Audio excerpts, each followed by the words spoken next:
میرے قائد نے کہا تھا علامہ شاہ احمد نورانی صدیقی رحمۃ اللہ تعالی علیہ نے فرمایا یہ صدی غلبہ اسلام کی صدی ہے، یہ صدی غلبہ، ذرا بلند آواز سے کہے، یہ صدی غلبہ، یہ صدی غلبہ اسلام کی صدی ہے۔ اور وہ کہتے تھے کہ جس طرح پچھلے ادوار میں روس جیسا بدماش ٹکڑے ٹکڑے ہوا، اس صدی میں انشاءاللہ امریکہ ٹکڑے ٹکڑے ہو جائے گا، اسلام زندہ رہے گا انشاءاللہ، اسلام کا پرچم سر بلند رہے گا۔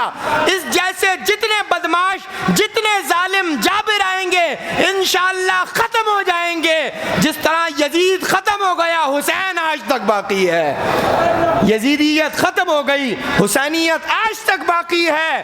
یہ سارے ظالم اور جابر ختم ہو جائیں گے، انشاءاللہ اسلام تا صبح قیامت باقی رہے گا، انشاءاللہ پاکستان تا صبح قیامت باقی رہے گا۔ اللہ میرے وطن کی حفاظت فرمائے۔ وطن کے چوروں کو ہم نے پکڑنا ہے، ان کا تعارف کروانا۔ ہمارے والد صاحب اس ممبر پر بیٹھ کر وہ جملے آج تک مجھے یاد ہیں، میرے پاس وہ ویڈیو ریکارڈنگ بھی موجود ہے۔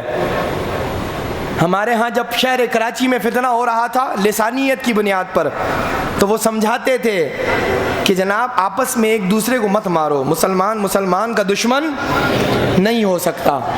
آپ صرف اعلان کرتے ہو، بیچ میں وار قادیانی کرتا ہے، مرزائی کرتا ہے، وہ اپنے مقاصد کو حاصل کرتا ہے۔ مسلمان کا دشمن بولے، بیچ میں قادیانی اپنا وار کرتا ہے۔ ہم نے اس قادیانی کو بے نقاب کرنا ہے، قادیانیت کو بے نقاب کر کر انشاءاللہ ہم سب نے مل کر وطن عزیز پاکستان کی خدمت کرنی ہے، بولے انشاءاللہ۔